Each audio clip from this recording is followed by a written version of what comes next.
Hello, my name is Gareth. You're watching the Hub Online Network, and today we are back. We weren't here on Friday because we had some technical issues having to do with a cord that didn't work after our shooting of Desert Days, but we are back with a vengeance with probably a show and a half this time around because we're catching up for Friday. We're talking about what's going on in Ashcroft, the flooding in Cache Creek, Trudeau's We Charity, and COVID numbers reach over 100 new cases over the past week. Let's get to it.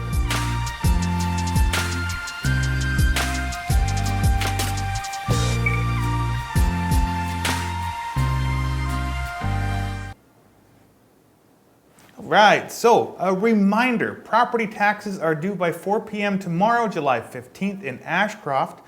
Payments may be submitted in the Dropbox or in person. They are accepting credit or debit only, no cash. The village office is open between 8 a.m. and 4 p.m. Have you done your taxes yet, Jessica? I just realized that no, we have not. Whoops. I did transfer my portion to my husband so that he could pay it, but now I can't find the piece of paper that says how much we owe. So I also need to find it to write the homeowner grant application thing on the back of it. So we better do that. 8 and 4 tomorrow. I might have to go in and just pay it.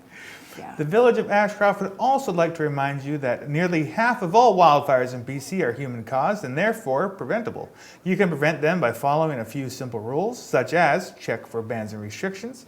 Campfires can't be larger than 0.5 meters high and 0.5 meters wide. Keep a shovel or 8-liter jug of water nearby to extinguish your fire. Create a fuel break around your fire. Never leave a campfire unattended. Ensure your campfire is completely out and the ashes cool to touch before you leave.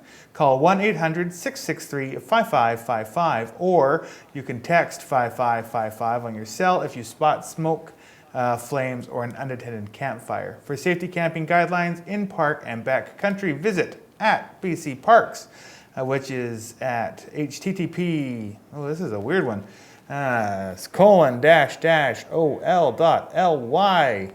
ow.ly-n0bk30qhrw3. I think you can probably just Google BC Parks. Yeah, check that out. Yeah, okay. Ashcroft Volunteer Fire Department Chief Josh White has been honored by the Western Hockey League and Fountain Tire via the Fountain Tire 3 Stars program. Have you heard about this? I saw it on Facebook a couple of weeks ago, yeah. You're friends with Josh, right? Yeah, acquaintance, yeah. Earlier this year, Fountain Tire teamed up with the WHL to honor local difference makers, recognizing stars in 21 cities across Canada who go above and beyond to make their community a better place through their volunteerism, humanitarianism, and generosity. While these community members were recognized individually across 17 WHL markets earlier in the season, now the entire WHL community is highlighting the importance of these stars and their work during COVID-19. Now in Cache Creek, reminder that we are on a stage 4 water restrictions that are still in effect. We only have one running well, so do not use any irrigation or wash vehicles. And we have an update in regards to the flooding going on in Cache Creek, which says, so this is from yesterday. The next one will probably come out in about an hour from now. So the river level I'm at the bottom here. The town enjoyed a mostly dry and pleasant weekend. The brief spells of rain on Sunday did not impact water levels in the river. The BC Rivers Forecast Center downgraded our previous flood watch to a high stream flow warning yesterday. The river level continues to drop, but at an extremely slow rate. Our state of local emergency has been extended until July 18th. BC Housing has been inspecting the residents that were formerly under evacuation order. One property along the river remains under evacuation order, while the rest are still under evacuation alert. Residents on alert may come and go, but they should have their essentials packed in case they have to leave quickly. The stage 4 water restrictions remain in effect, and the community park is still closed until further notice because of high groundwater. Walking, driving, or doing anything else in the water damages the ground and the irrigation system, which taxpayers will eventually have to repair if people pay their taxes in Cache Creek.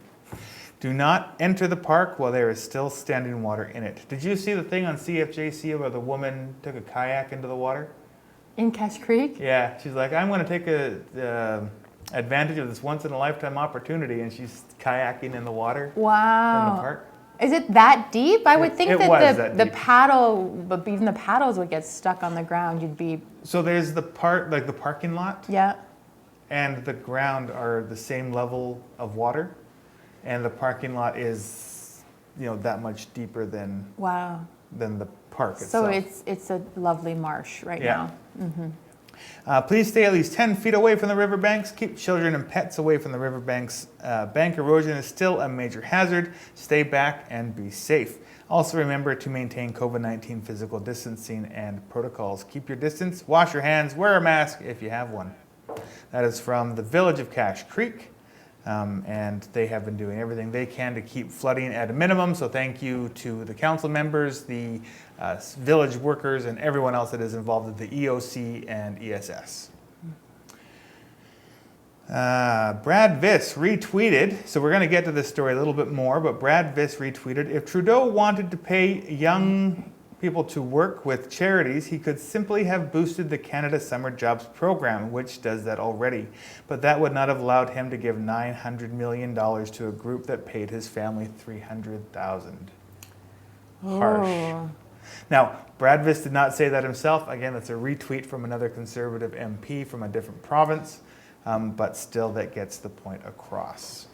Jackie Taggart says, local farmers and food producers work hard to safely get fresh local food on British Columbians' tables, especially during the COVID-19 pandemic. Let's continue to show support and gratitude to our neighbors. Buy BC to support local restaurants, farmers, and food producers all over the province. We are all in this together. So thank you, Jackie Taggart, for that poignant piece of information and opinion. Now, you wanted to talk about something specifically today. What's going on with you? I just wanted to mention a couple of the events that are coming up. There's not a lot going on because of COVID, but there are a few things happening. So the Hub, with our brand new program coordinator position, she's already crazy busy, started work, and she has a virtual kids camp starting next week, hopefully, and she will be on the show on Friday to give us more details about that, but just a heads up for that. Something else fun to do for the kids and for yourself is the Ashcroft Museum is doing a plein air paint out on the 22nd, which is next Wednesday, I believe, from 10 till noon. Connect with the museum by Friday to reserve your canvas, and their number is 453-9232. And then you can either paint at the museum on Wednesday morning, or you take your canvas home and paint it, and they're going to be displaying the canvases, painted canvases, in the museum, and then also on their Facebook and website, and then their newsletter in August. Just a reminder again that the Cache Creek Market is every Saturday. I went specifically for donuts on Saturday because there's a lady there that makes the most amazing sourdough donuts and cinnamon buns, which were delicious. So from 9 till 1 on Saturday mornings on the Highway 97 and 1. And then again back to the Hub. I'm just going to keep toting the Hub here. We've got our July fundraiser, which is Sipology by Steeped Tea. So we've got 7 different teas and hot chocolate and some loose leaf teaware available. All of the items are $12, and proceeds for that go to the Hub to help reach our fundraising goal, which is to keep and create new programming here at the Hub. Awesome. That's it. Have you had any of the loose leaf tea? I should drink more tea, and I wish that I did, but I just really love the taste of coffee. But I have so much tea at home that I should drink. And the Sipology tea is really, really good. It's all really good quality. Do they have any Diet Coke flavored tea? No, but they have a root beer one. They have a root beer flavored. That's fun. Yeah. All right. And it smelled like root beer. And Beth said that it tasted like root beer. So I might have to try it because I have some root beer fans in my house. So, Well, awesome. yeah. If you've tried this tea, let us know. You can email us at hon@ashcrofthub.com. And if you haven't bought any yet, what are you waiting for? Yeah. Now, from the interior, the Thompson Okanagan Tourism Association, or TOTA, and 9 Community Futures offices across the region, including Community Futures Sun Country right here in Ashcroft, have signed an agreement to strike a task force committing to develop an active and meaningful relationship on the path to rebuilding a resilient tourism industry in the wake of the pandemic. So that's awesome. Thank you, of course, Deb Arnott and the Community Futures team in Ashcroft. That's a great thing. My wife works in the tourism industry, and she would love to get back to work. I can assure you of that. So, in the province, Premier John Horgan held a press conference last Thursday, so this is getting to some news from last week. He spoke about how the provincial COVID numbers are staying low and more things in our economy are starting back up. Currently, there are 24 movies being made in the film industry, which is a great restart. I have several friends that work in the film industry, so if you're one of them, congratulations if you're back to work. He says that he has been working on the Clean BC plan, and our education sector is as robust as we can make it. He vowed that there will be a robust plan in place come September. He says people are adapting and trying to make do while trying to restart our economy. He gave Dr. Bonnie Henry a shout out in regards to how her plan has helped us get through this pandemic. Now, my understanding of the upcoming school year is that some kids are going to go to school Monday, Tuesday. Wednesday is going to be a day off for teachers to clean. And then the other half of students are going to go in Thursday and Friday. So that's my understanding of the current situation when September rolls around. But I could be wrong. If I'm wrong, let me know. Again, email us. Comment on this video. Let me know. I'm sure that plans will change right up until the last week of August, too. Yeah, right? I know there's some school districts that are going to be requiring mask wearing of the students and some aren't. So it'll be interesting to see what happens. Well, I think that the next thing will be a thing that determines that. So, going all the way back to July 8th, new BC COVID numbers. On Wednesday of last week, we saw 18 new cases. Thursday brought us 20 new cases. Friday brought us 25 new cases. And over the weekend, we had an uptick of 62 new cases from Saturday until Monday. In the last week alone, we are looking at 125 new cases of COVID-19 in BC. These numbers have pumped up in the Interior's case, which brought us from 203 last week to 209 this week, which includes the potential outbreak scenario in Kelowna over the Canada Day weekend. So there's actually a COVID-19 outbreak alert that goes all over Oliver Farm. So let me just make this a little bit bigger here. So in Oliver, Interior Health's medical health officer has issued an order for the Crazy Cherry Fruit Company in Oliver due to 2 positive COVID-19 cases associated with the farm. The risk of exposure to the general public related to the farm is considered to be low. And there is an update from this saying that it is considered to be very low, so they are allowing Crazy Cherry Fruit Company to continue picking the fruit and selling the fruit, but they have had 2 cases. The order applies to all 36 TFWs and 9 additional individuals on the farm. These individuals are restricted from leaving while further testing and investigation takes place. So that is going on in Oliver. So if you're there, let us know what the feeling is like there. But in Kelowna, there was a big scare. I'm not sure if they have any actually confirmed cases based off of this, but they're saying that if you were in Kelowna on the waterfront area on the weekend of Canada Day through the following week, and it's all waterfront, and then certain stores going down. I can't remember the name of the street, but it's like the main street just off of the waterfront there. There's several stores that these people that are suspected to have COVID have gone into. So if you were in downtown Kelowna from like the 1st to the 7th. Self-isolate, call 811 if you have symptoms, make sure that you get tested. Okay, so now we're going to talk about We Charity. So from CBC, Prime Minister Justin Trudeau's mother Margaret and his brother Alexandre have both been paid tens of thousands of dollars to appear at WE charity events. Now the reason that I bring this particular one up is A, it's a big news thing for the country, and B, it does actually affect the hub because we have taken advantage of this particular charity that's been going on. We're on the list. Right? But everything has stopped because Right. now there's no administrator for it. Yeah. So both Margaret and Alexandre have registered with the Speaker's Spotlight Bureau and which arranges appearances for clients in exchange for negotiated fees.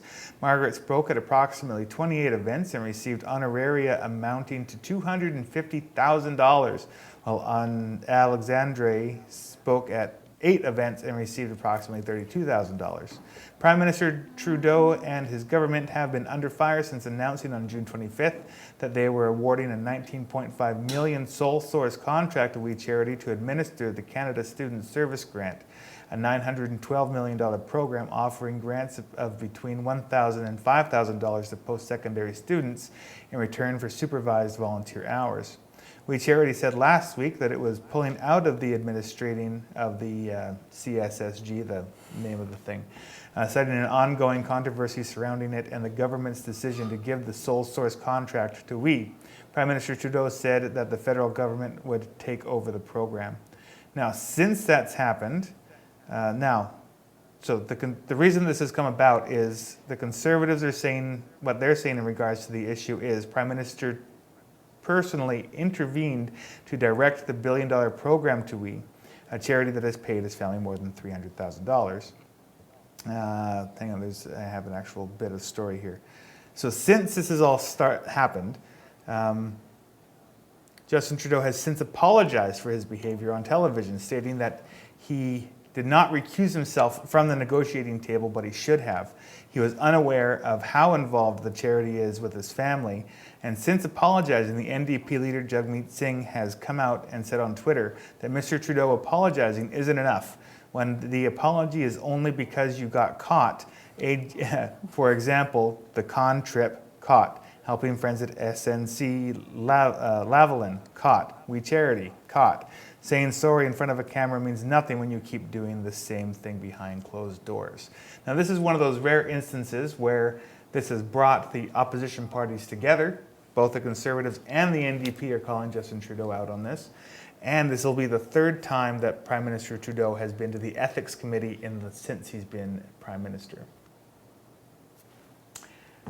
Now, from CFJC, sources say Canada and the United States are likely to agree to extend their mutual ban on non-essential travel between the two countries for another 30 days.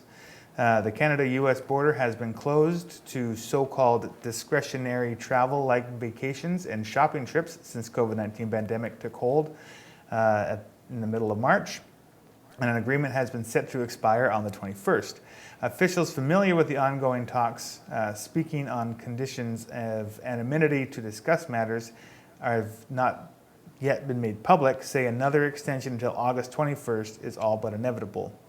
Now, that being said, there are several people that work in like the pandemic world that are saying this is going to be an indefinite thing until a vaccine is made. So it's very possible that you can't just cross the border until probably March or June of next year. Well, and I mean, the U.S. doesn't have their numbers under control either. So in a recent graph I saw, it shows Canada's going down, Mexico's going down, and the States just going up, up. So, but that being said, you can't cross the border, but you can still fly into the States. Yeah, it's a little crazy. It's interesting. My sister just started seeing somebody that lives in Montana, and she's down in Fernie. So they're only 5 hours away, and so they've been kind of online and chatting and phone conversations and whatnot. But they actually found a place that they could get to the border on either side to actually have a face-to-face conversation for the first time in their relationship. It's things you got to do during COVID. Well, Prime Minister Justin Trudeau hinted at the possibility Monday after a phone call with U.S. President Donald Trump. Trudeau says Canada is closely monitoring what he calls a constantly evolving situation, but won't say whether officials have discussed extending the border restrictions beyond the standard 30-day window. That being said, this is what I was talking about before, infection control epidemiologist predicts the Canada-US border will only open if a COVID vaccine is created or if enough people have been infected with the virus and build up a herd immunity. With the states having around 50,000 new cases a day at this time, this could be a very legitimate prediction.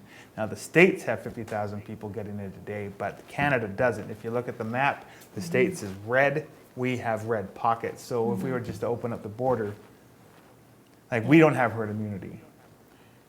No. The states might get it, but we don't have, Yeah. we won't. Yeah. So, And if they're not listening to their own scientists and people in charge, I don't think they're going to listen to our rules. right? So, Now, I said it was going to be a long one. That's it. oh, That's really all the stuff that's going on right now. Yeah, so thank you all for watching. Sorry for the overall short video. But we'll see you guys on Friday. Have a safe week and stay out of the water in Cache Creek.